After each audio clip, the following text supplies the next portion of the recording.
Hello and welcome to Wisdom from a Bathroom Stall. I'm Linda. I'm Darcy. We want to talk a little bit about what's coming up this year for us. We'd like to change our format just a little bit, add a little more depth to it, maybe. Get into some topics a little bit deeper than we have been. And it may have a little less variety, but I think better content. Yeah. But some things are still going to be the same. A lot of the Finding Barry Gibb, the quote, the suicide stuff, that'll all still exist. Yeah. But we'd kind of like our own little sections that we work on together, but still, Darcy's the whiz with the garden. I have little experience with that, so that is really going to be something that's going to highlight for her. But in the meantime, it's been a while since we've been here. We kind of had some other things going on. Yeah. So, do you want to talk a little bit about what you see for yourself as part of the show, obviously, for the year ahead of us?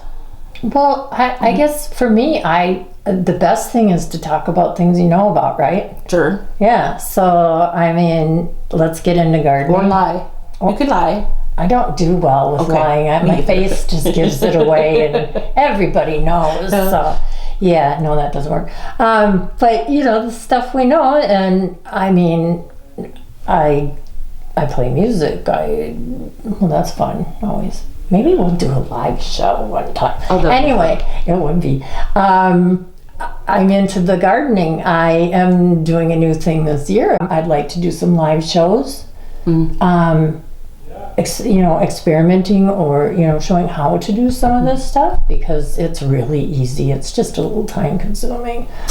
When you say out of necessity, it's interesting, because it's not like we're all going to live in bunkers because you never know. But that's not it. It's as you look at grocery prices that are still going up. I mean, we talk about eggs coming down. Yeah, eggs have come down and everything else has gone up.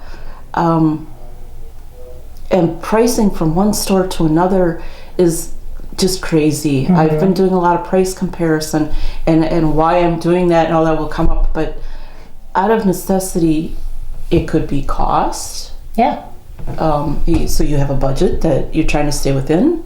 It could be for me, eating at home and knowing what's in my food. Yep. Has become more important to me as I work on inflammation. So I don't want preservatives. Exactly. So necessity is different for everyone. Yep. But it's still a great thing, and I think it's a great knowledge to have. Yeah. Ability to do that. So I am really looking forward to that. Yeah, me too. Yeah. Yeah, that'll be fun. So gardening is going to be every month. You have something? I think we should do every month, because then we can do a year in gardening. A year in gardening. There's stuff to do every month, even in the winter time. Yeah. So and you're such a hands-on with, you make your cleaning products, so you're going to share some of that. Yeah. And what else? Cleaning products, dishwashing, soap. What else do I do? I don't know, but we'll find out. More of your homemade stuff is a lot of come homemade up, stuff. Or things we test. I mean, Fern and I were talking just the other day about what did you say Fern? Friend. Oh, I do. Not Fern. I don't have a Fern. If I did have a Fern, I would probably it would be your friend. Yeah. Yes. But just talking about the little odd things, it's like I save weird things, and like eggshells. And why? Because they make really cool texture on paintings. Oh, okay. Just different things like that. Onion skins, because I can dye material and paper and all kinds of stuff with it. So yeah, I collect kind of weird things. I might show my collection. I would absolutely love for you to show some of your art here. I don't think you recognize how talented you really are. Thank you. So I hope that you take this opportunity to show some of that to some other people. I can do that. Some old pictures. I haven't done anything lately, so But I will be, definitely. Anyway. So, where are we at? For us, for me and us, so we may be doing a topic, like I said, that'll cover 2-3 episodes. And the first one is going to be about cost of food, buying food, staying on a budget, and some other things associated with that, and how hard that actually is to do. But as a necessity, there are people who just don't have the money, period. And it's not because they want to live within this budget. It may be a budget that's been decided for them, whether it's through SNAP, through, they only make X amount of dollars. Yeah. You hear about if you don't have a lot of money, you should work some more. But if you have 2 or 3 kids, why aren't you staying at home knowing what your kids are doing?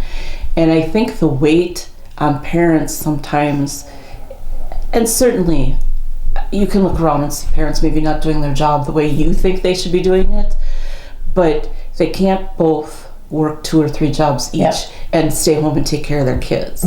It's too exhausting. It's not practical, and the kids still, if their parents are always out, they may financially be better off, but emotionally and psychologically, physiologically, are they any better off? Right. So there's some things going on that make it really hard to balance a life and be happy. And I'm not saying people have to have every amenity in the world. Does everybody need a PlayStation? Does everybody need 2 giant SUVs? There's a lot of things you don't need, you want. But there are things that you need. And can people get those things that they need? Right. So we want to spend some time on that. I don't know that I really have anything else for this episode about that. Okay. But we'll be looking for the deeper topics. Definitely. I have in mind a couple things I'd like to search out and run by you and see how you feel about them. Okay. We're going to keep up with Finding Barry Gibb. I don't have one for today, and that was sort of intentional. I just want to talk about music in general. And again, I think music can play such an important part in our lives. And even now, there's like songs coming out for a variety of things that are like these marches and protests and stuff, and people have their songs they like to sing. And I guess that's what I mean. There's songs that represent every mood, everything in this life, whether you're protesting or celebrating. There's something that fits the bill, and there's something that can bring you up, and there's something that can bring you down. And I hope that people are looking for the things that bring them up. The happy music, the Pharrell Williams songs. I think we need to bring back the peace songs. I listen to, we have Sirius Radio. You get it when you have a new car, and after it expired, because our car is nowhere near new, we just kept getting it. As long as you threaten to cancel it, they always give you a deal. Oh, sure. Which is really cheap. But we listen to a lot of 70s music, and I'd like to teach the world to sing. Oh my gosh. And I don't hear that song real often on there. And it actually, we were out and about and heard it twice yesterday. And I thought, I remember being a kid, and that song was used as a theme song for Coca-Cola. And it always made me so happy. Sing it with me. Nope. Sing it with me. Nope. I don't sing. I don't want to hurt anybody's feelings. Everybody's going to have this earworm now. But even some of the protest songs, and it's easy to glorify the past, forget the bad things. There certainly were bad things when I was a kid. There's the Vietnam War. One of the first news stories I remember from the news was something about POWs and those that were missing in action, because they were showing the insignias on the television, and I asked my mom what those were. But not everything was like that. There was a lot less violence in music, a lot less pointing fingers. It was more innocent. it was, and it was more celebratory. It was more growing up. I don't know, maybe because music had just started to really change a lot then. It did. The late 60s, early 70s. Yeah. So it was more about hope and about peace. Yeah. And I would love to see a return to that. Yeah. At least the premise of music, the thought of music being a little bit better. And we will continue our quote.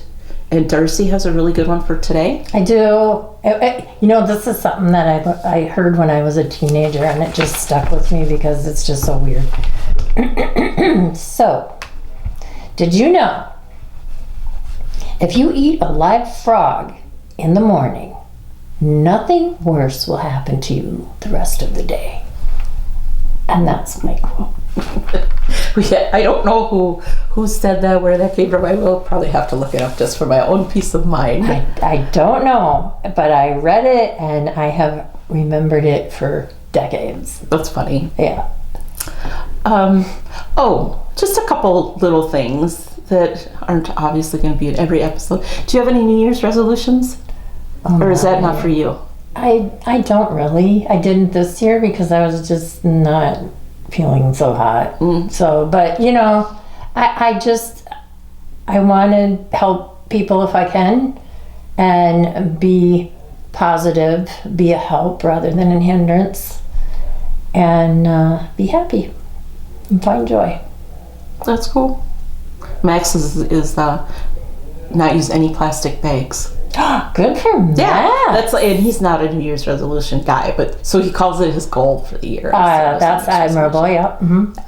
I have about 1,000 of them. I love New Year's. Mm-hmm. It's the adult version of a do-over. Yeah. So I love it. I start a new diet every year.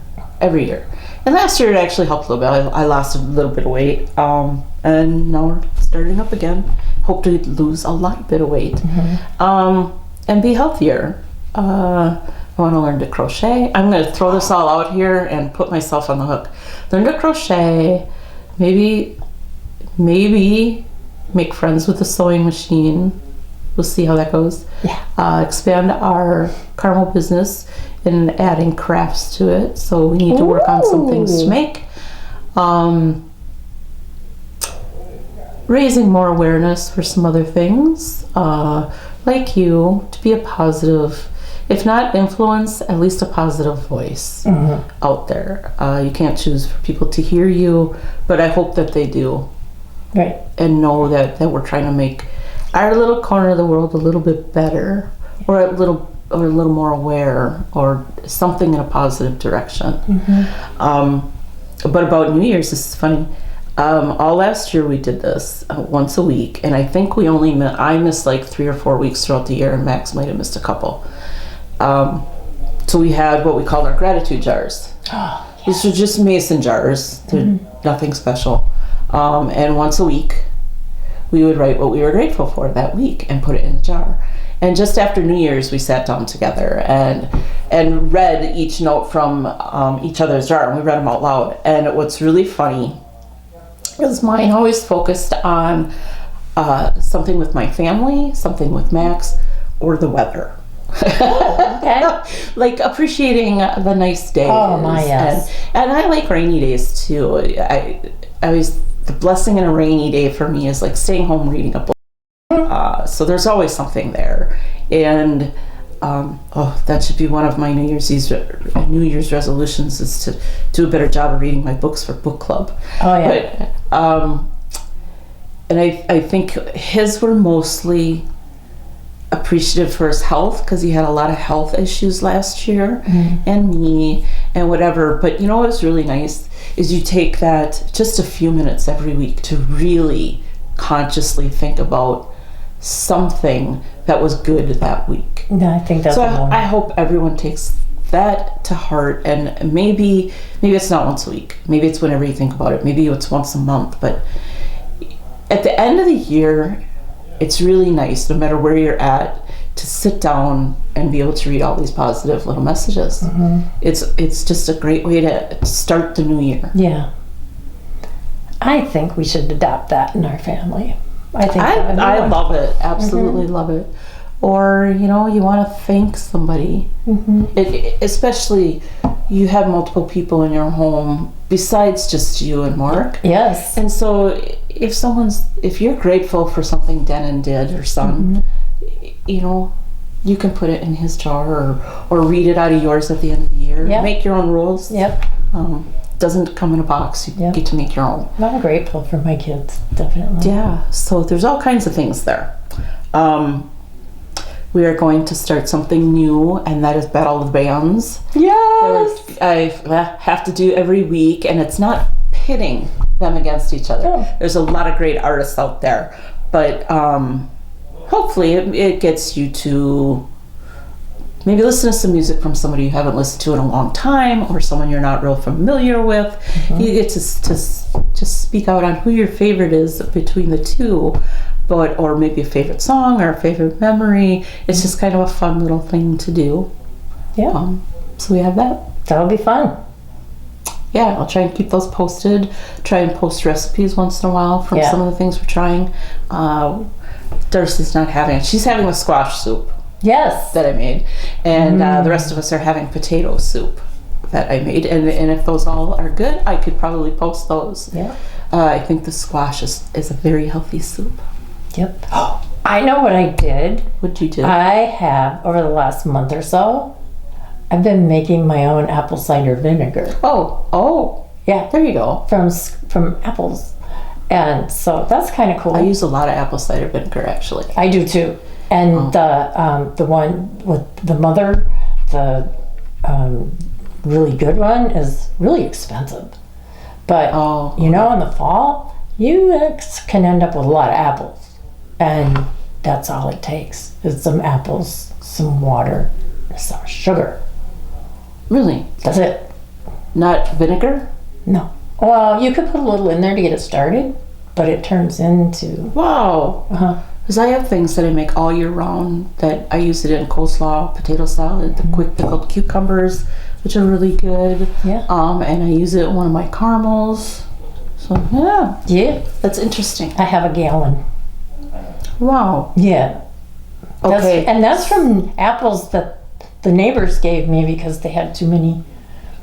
That's interesting. You should post that one too. I'll show. I think I have some pictures I can post. That'd be awesome. Yeah. So, do you want to close out this episode? I'm sorry, I'm talking with my hand on my mouth. That's okay. Close this episode out. Sure. And I just want to remind everybody, if you're having any type of problems, please reach out to the 988 Lifeline. The Trevor Project is ages 13 through 24 for LGBTQ plus. It doesn't roll off the tongue anymore. It doesn't. But you know who you are, so we're good. And they are at 1-866-488-7386. Or you can text 678-678. Trans Peer Support Service is 1-877-565-8860. Please do not hesitate to call if you're in need, because somebody will help you, definitely. So that's what I have. Okay. I think we're welcome to 2026. Yay! And stick with us and tell your friends, and you know, we might have a nice tidbits to pass along. Yeah. We're really hoping for a little more engagement from the audience this year. Yeah. So thanks, and we'll see you next time. Thank you. Please subscribe. Yes.